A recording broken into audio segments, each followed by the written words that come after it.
반갑습니다, 여러분. 오늘은 7장 평생교육에 대해서 살펴보도록 하겠습니다. 평생교육은 정책과 학문적인 담론, 그리고 실천 등과 관련해서 그 평생교육이 생겨나게 된 등장 배경, 그리고 개념, 또 역사적인 언급 등에 있어서 차이를 보이고 있습니다. 우선 정책적인 측면에서 보면 평생교육은 유네스코나 OECD 같은 국제기구를 통해서 국제적 정책 담론 속에서 확산이 되고 우리나라까지 전달되었다는 이제 입장이 있습니다.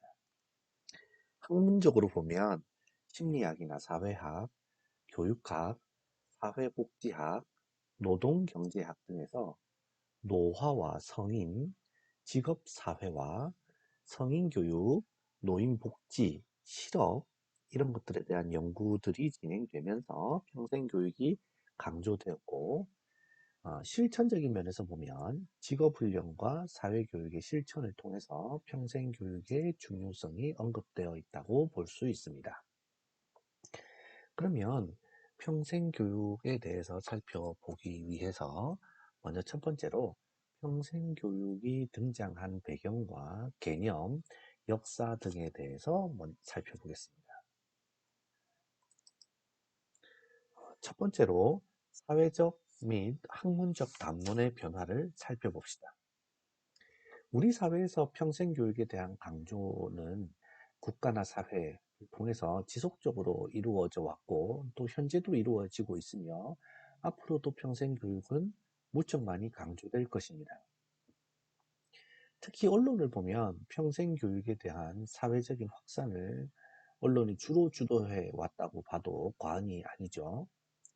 국가적인 측면에서는 평생교육에 대해서 국가가 일종의 책무성을 가지고 그러한 법들을 만들어서 공포하고 국가정책의 주요한 대상으로 평생교육을 설정해서 제도화하고 실천하고 있습니다. 또한 우리 사회는 삶의 질과 노동력의 경쟁력 강화라는 측면에서 전생에 걸쳐서 지속적으로 평생학습을 강조하고 있습니다.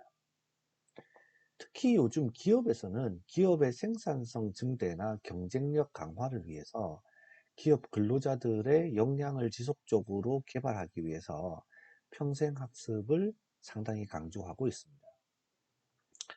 이러한 배경 속에서 평생 직장이 아닌 평생 직업이라는 어떤 캐치프레이즈가 확산되고 사람들한테 널리 통용되기 시작했습니다. 그래서 전 생에 걸쳐서 노동이나 여가까지 개인이 자신이 행복을 추구하기 위해서는 평생 학습을 해야 한다는 요소가 등장하게 된 것이죠.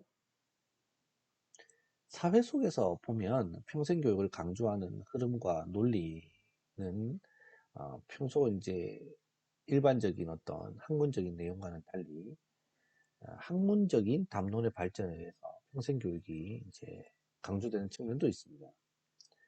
대표적으로 인간 발달의 문제를 다루는 심리학을 보면 기존의 심리학들은 아동이나 청소년에 관해서만 연구가 이제 진행되었는데요.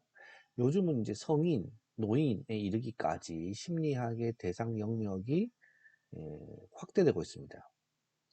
사실 우리가 이제 잘 알고 있는 삐아제 인지발달론만 하더라도 형식적 조작기에 대한 설명이 만 12세 이상에 그쳐 있는 것을 볼 수 있는데 최근에는 중년이 아주 중요한 생애 발달 시기 이런 말들을 하고 있고 뭐 우리가 흔히 우스갯소리로 오춘기 이런 말도 쓰고 있습니다만 성인을 대상으로 한 심리적인 변화나 발달에 대해서 많이 관심을 가지고 있습니다. 심리학뿐만 아니라 사회학에서도 평생 교육에 대해 주목하고 있는데요. 사회학에서는 사회적 개념으로 우리가 흔히 접근하는 은퇴, 그리고 전직, 그다음에 노인, 웰빙, 웰다잉 이런 것들이 이제 부각되면서 이미 이제 선진국에서는 성인 교육이나 성인 발달이나 노년학이나 노인 교육 등에 대한 학문적 중요성이 대두되고 있습니다. 우리가 이제 평생교육이 무엇인지 알려면 평생교육과 비슷한 개념을 가진 게 무엇이 있는지를 좀 살펴볼 필요가 있겠습니다. 평생교육과 관련해서 우리는 개념을 두 가지 차원으로 분리해서 생각할 필요가 있다라고 이제 얘기를 하는데요. 첫 번째는 법적인 개념입니다. 두 번째는 학문적인 개념이고요. 법적인 개념은 평생교육법과 관련 법들에서 이 법들 안에 이 평생교육을 어떻게 설명하고 있는가 하는 것들이고요. 학문적 개념이라는 것은 평생교육과 관련한 학문적 담론 속에서 생성된 개념들이다라고 볼 수 있습니다. 물론 이 두 개념 간에는 이제 차이가 존재하기는 합니다. 평생교육과 관련된 개념들은 이렇게 학문적, 법정 차원에서 우선 검토해 보는 것이 도움이 된다라고 얘기를 합니다. 그러면 우리 평생교육과 관련한 유사 개념을 첫 번째 기준에서 살펴본다면 형식교육, 비형식교육, 무형식교육과 관련해서 평생교육을 살펴볼 필요가 있습니다. 평생교육이 대체적으로 형식교육적 측면, 비형식적 교육적 측면, 그리고 무형식적 학습의 차원에서 논의가 되는데, 평생교육을 이러한 측면에서 살펴보는 것은 교육의 형식의 차원이기도 하고요. 교육이 어디에서 이루어지는가 하는 어떤 공간적인 차원에서 이해가 되는 바도 있습니다. 우선 이제 형식 교육은 사실 학교 교육과 거의 비슷한 말로 쓰이고 있죠. 형식 교육으로서의 평생 교육을 따져보면 이제 국가와 지방정부나 공공기관 그리고 공적 자금에 의해서 실시되는 평생 교육들을 들 수 있는데 이런 평생 교육이 지원되는 여러 기관들이 형식 교육 기관으로서의 평생 교육 기관으로 이해될 수 있습니다. 또한 이제 평생교육 기관이나 국가의 제도화와 관련된 학점은행제 이런 것들을 시행하는 기관들도 형식 교육에 포함되는 평생교육이라고 할 수 있습니다. 더불어서 이제 고등교육 차원에서 대학의 공식 교육 과정의 개방, 아, 대학생들만 듣는 게 아니고 대학의 공식 교육 과정의 개방을 통하거나 별도의 평생교육원을 만들어 가지고 고등평생교육 또는 대표적인 평생교육 을 실시하는 것들이 있죠. 이런 것들도 이제 형식 교육으로 볼 수 있다는 겁니다.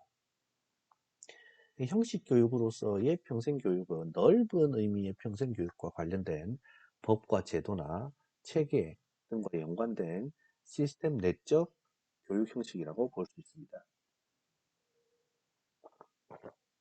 비형식 교육을 살펴보면 비형식 교육은 형식 교육 체계 외에 전통적으로 교육의 업무가 주된 것은 아니지만 조직 업무의 일부로서 평생교육의 업무를 담당하고 있는 기관들의 체계라고 볼 수 있습니다. 대표적으로 이제 박물관, 도서관, 미디어 관련 기관이나 NGO 단체나 자원봉사단체, 기업이나 기타 평생교육 시설 같은 것들이 포함될 수 있습니다. 우리가 평생교육으로서의 비형식 교육에 주목하는 이유는 사실 이제 많은 평생 교육들이 이루어지고 있기 때문이고요. 이런 비형식 교육에서 이루어지는 평생 교육들의 노하우가 형식 교육으로서의 평생 교육으로 빠르게 유입되고 있기 때문입니다. 도서관이 평생 학습관으로 지정된 것들 대표적인 예라고 볼 수 있고요.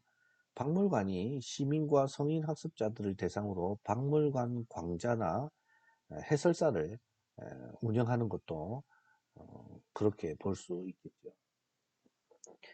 다음으로 이제 우리가 무형식 교육을 이제 살펴볼 필요가 있는데요. 또는 무형식 학습이라고 표현하기도 하죠. 이런 것들은 최근 이제 일상학습과 일터학습 등의 개념과 함께 강조되고 있는 주제로 학습자의 관점에서 의도하고 계획하지 않은 상황에서 일어나는 학습을 의미한다고 볼 수 있습니다. 여행과 같은 어떤 삶의 일상 속에서 그리고 자원봉사나 일터와 같은 노동의 일상 속에서 또는 우연적으로 사건에서 학습하는 것들 이런 것들이 무형식 학습이라고 볼 수 있습니다. 그리고 이제 이런 무형식 학습은 어떤 의례, 절차 이런 것들이나 연행 속에서 신체성과 재현의 과정에 의해 이루어진다라고 보기도 하죠. 이러한 무형식 학습도 평생교육에 포함된다고 주장하는 사람들도 있지만 무형식 학습 과정을 암묵적으로 촉진하기 위해서 기획하는 것도 평생교육의 미래의 과제 속에 포함된다는 의견도 있습니다. 이외에 이제 유사 개념으로 성인교육, 사회교육, 계속교육, 영속교육, 종신교육, 인적자원 개발 등을 우리가 들 수 있겠죠.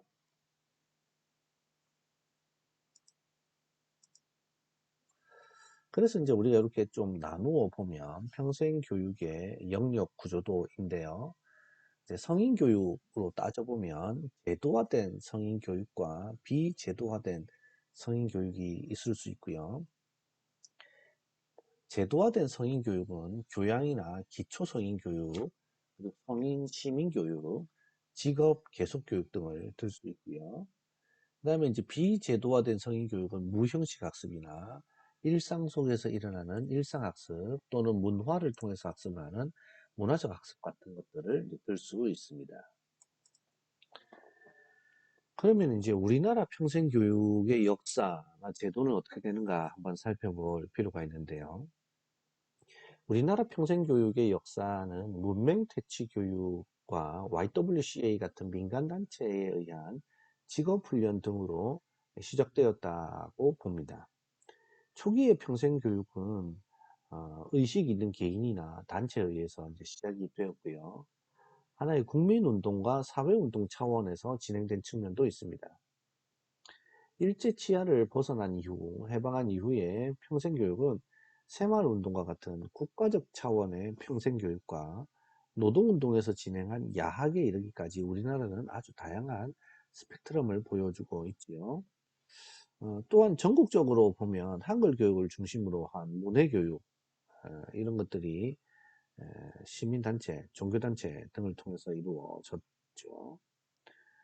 지역적으로는 이제 문화원 운동 같은 것들, 문회 운동, 그다음에 의식 운동 이런 것들 결합한 평생교육도 활발하게 일어났다고 봅니다. 우리나라의 본격적인 사회교육 운동 같은 것들을 보면 새마을운동과 관련된 새마을교육이라고 말하는 데는 많은 사람들이 아마 동의를 하고 있다고 합니다.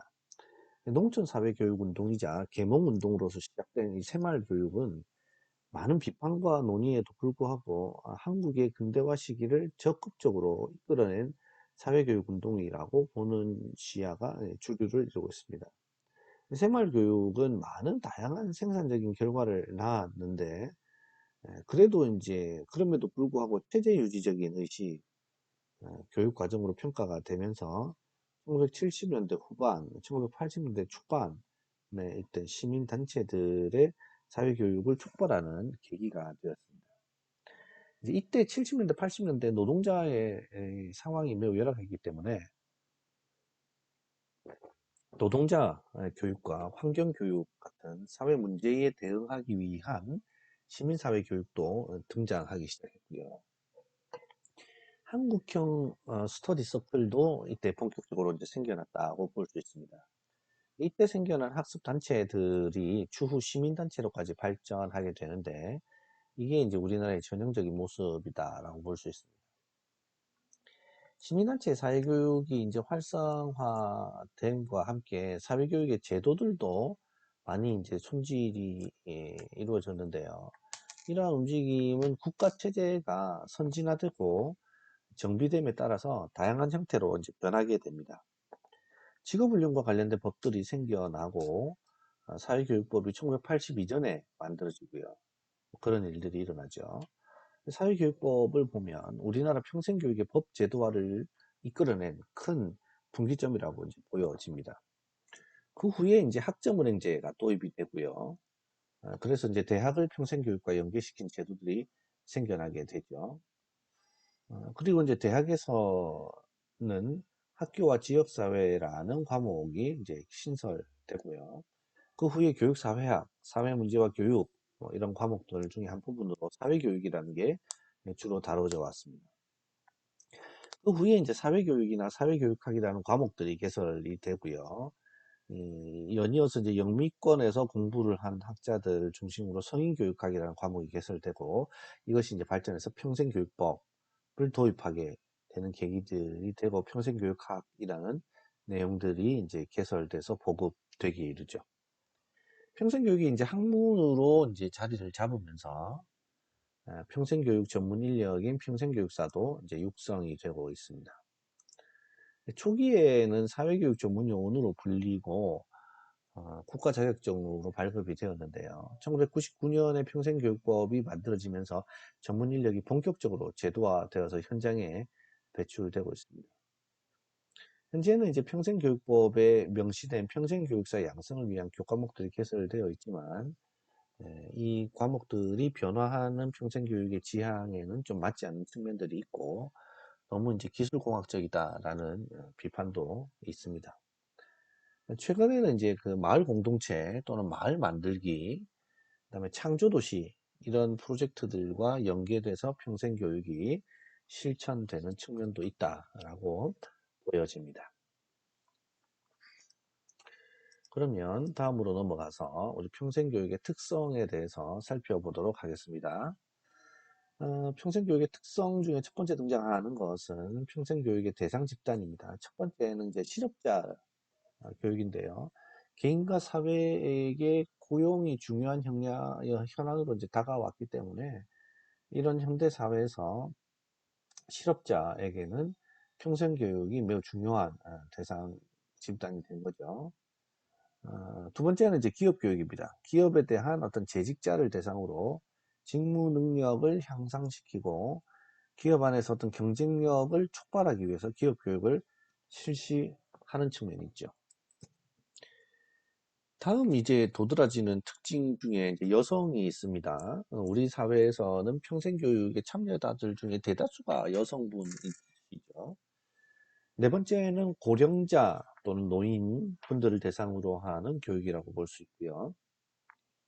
특히 우리 사회가 상당히 고령화가 빨리 이루어지고 있기 때문에 시간이 흐를수록 이 노인 인구가 많아질 것이고 따라서 이런 노인분들을 대상으로 하는 평생교육 프로그램이 많이 개발돼서 적용될 것이다라는 생각이 들고요. 이제 마지막으로 이제 다문화 교육 또는 이제 이주자 교육, 그다음에 경호론 이주 여성을 대상으로 하는 교육 등을 들 수 있겠죠.